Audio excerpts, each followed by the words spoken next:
isaga hesha codadka ugu tirada badan. wuxuu ku dhawaaqay isagoo cuskanaya qodobka 4-aad ee xeer lambar 20,2001 in tartankii doorashada madaxtooyada ay qabsoontay 26 Juun 2010 ay ku guuleysteen musharaxiinta xisbiga kulmiye oo kala ah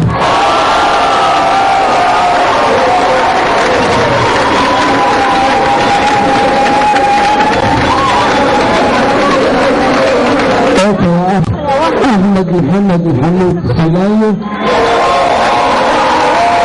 وفيك من السي شباب مدحوانينو عبد الرحمن عبد الله إسماعيل الشرع سيلعي وفيك من السي شباب مدحوانينو تحيين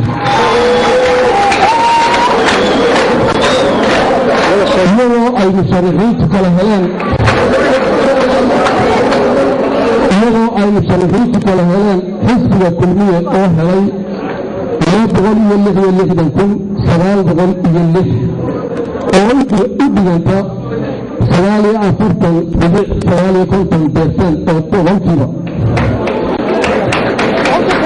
xisbiga udub oo helay 178,881 cod oo u dhiganta 33.20%.